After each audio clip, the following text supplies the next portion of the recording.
परंपरा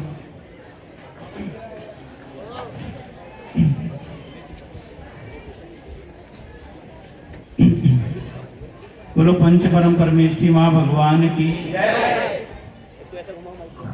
बोलो परम आराध्य कुंद कुंद भगवान की। परम आराध्य परम अपकारी संत शिरोमणि आचार्य गुरुवर श्री विद्यासागर जी महामुनि राज की। बोलो प्रथम निर्यापक जय श्रेष्ठ मुनि श्री समय सागर जी महामुनि राज की। सिद्ध चक्र महामंडल विधान की। और आज के लेकिन लग नहीं रहा। बोलो सिद्ध चक्र महामंडल विधान की। पूज्य मुनि श्री प्रशस्त सागर जी महाराज की। समस्त मुनि संघ की।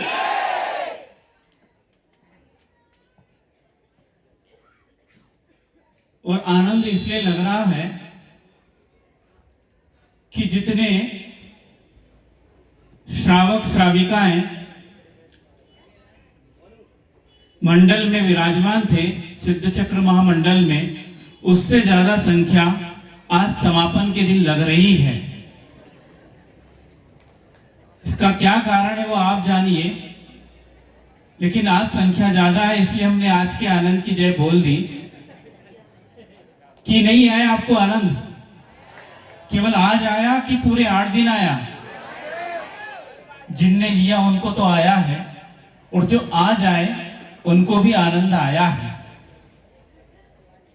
लेकिन समय इतना नहीं है, क्योंकि 5:30 बजे आचार्य भक्ति होनी है, और हमें आचार्य भक्ति की तो याद है ही, पर आपकी भक्ति की भी याद है कि आपको भी अनुभव करनी है।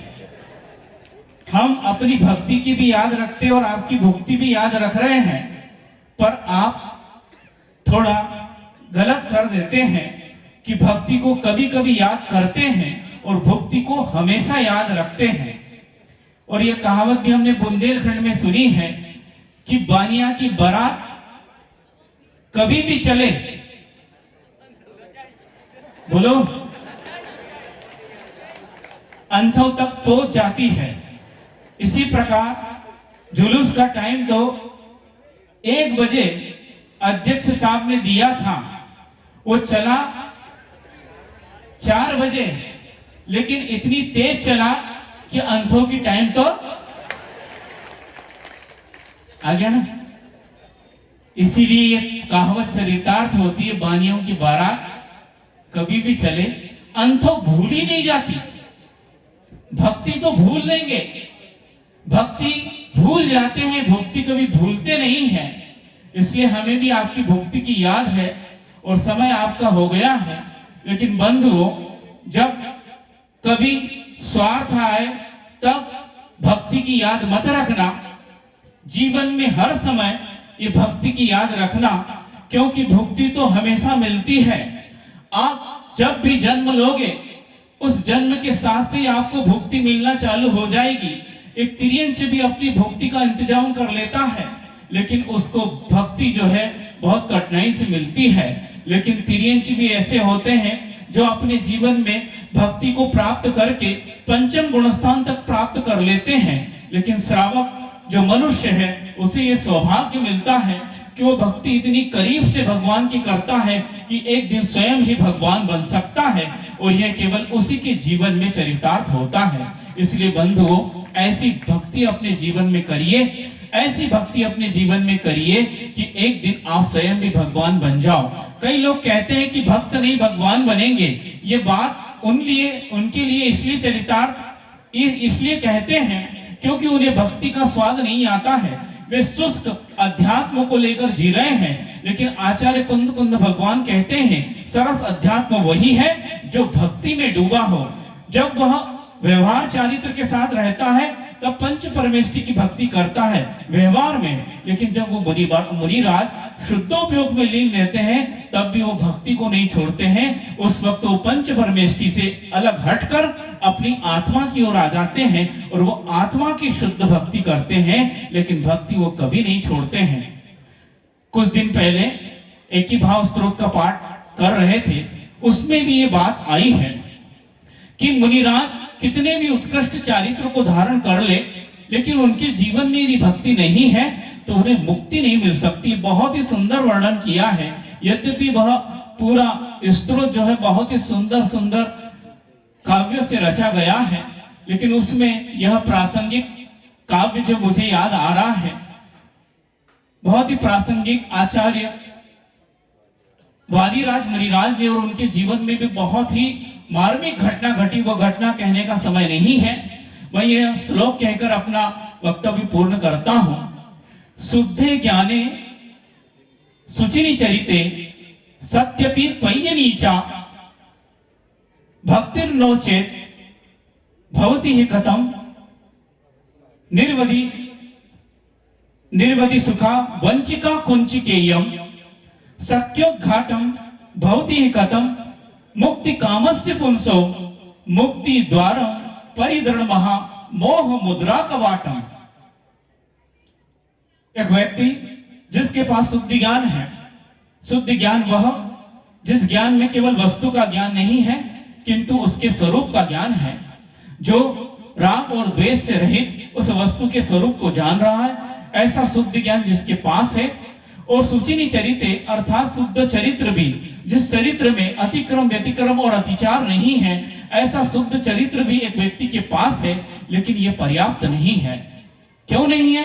यदि चाबी उसके पास नहीं है, आपके पास बहुत बड़ा घर है, घर के अंदर बहुत माल भरा है, अभी लोग थाली में भर भर के माल ला भी रहे हैं, माल समझ रहे हैं? हाँ, बहुत भरा है और तिजोरी में ऐसे ऐसे रत्न भरे हैं, लेकिन क्या है? तिजोरी बंद है और उसके ऊपर क्या लगा? ताला। और ताले की क्या होती है? वो चाबी आपके पास नहीं है, क्या अमीर कहलाओगे? बोलो, तिजोरी बांध लो पीठ पे और लेके फिरो। क्या चाहिए? चाबी चाहिए। चाबी नहीं है तो आप अमीर नहीं हो। इसी प्रकार वादिराज मुनिराज कह रहे हैं, शुद्ध ज्ञान है, शुद्ध चारित्र है, किंतु फिर भी आप अमीर नहीं हो। क्यों? क्योंकि आपके पास चाबी नहीं है। कौन सी चाबी? भक्ति रूपी चाबी। ऐसी भक्ति रूपी चाबी जो वह मोक्ष रूपी द्वार पर, जहां पर मोह रूपी द्वार पर, मोक्ष रूपी द्वार पर मोह रूपी दृढ़ ताला लगा हुआ है। दर्शन मोह और चारित्र मोह रूपी दृढ़ ताला लगा है। उस ताले को खोलने के लिए चाबी कौन सी है? तो भगवान आपकी शुद्ध निर्मल भक्ति ही वो चाबी है। भले शुद्ध ज्ञान और शुद्ध चारित्र हो जाए, लेकिन जब तक भक्ति रूपी चाबी जो अनंत सुख को दिलाती है, ऐसे उस मोक्ष द्वार को खोलने के लिए वह चाबी केवल आपकी भक्ति है। और यह वो यदि किसी के पास नहीं है तो शुद्ध ज्ञान और शुद्ध चारित्र भी उस द्वार को खोलने के लिए कार्यकारी नहीं हो पाएगा। इसलिए सबका मार्ग क्या है? जैसे बोलते ना, कहीं फोटो पे लिखा सबका मालिक एक लिखा है ना, इसलिए सबका क्या है? मोह रूपी द्वार को खोलने के लिए क्या है सबका? यही एक भक्ति रूपी मालिक है। वही आपके जीवन में मिथ्यात्व रूपी मोह को और कषाय रूपी मोह को समाप्त करके वो अनंत सुख, मोक्ष रूपी सुख दिला सकता है। इसीलिए आज इस भक्ति को थोड़ा सा गौण कीजिए और अपने जीवन में भक्ति को हमेशा याद रखिए, तो निश्चित रूप से आपका कल्याण होगा। भक्ति को तो हमेशा याद रखते ही हैं, लेकिन एक बार अपने जीवन में भक्ति को नहीं, भक्ति को याद रखो तो निश्चित रूप से कल्याण हो जाएगा। सबका कल्याण हो। अहिंसा परमो धर्म की जय। बोधि समाधि परिणाम शुद्धि स्वात्मोपलब्धि शिव सौख्य सिद्धि चिंतामणिं चिंतित वस्तु दाने तो मंद मानस नवास्तु देवी द्वादशं दिनवाणी मातेश्वरी की जय। परम पूज्य आचार्य गुरु श्री विद्यासागर जी महामणिराज की जय।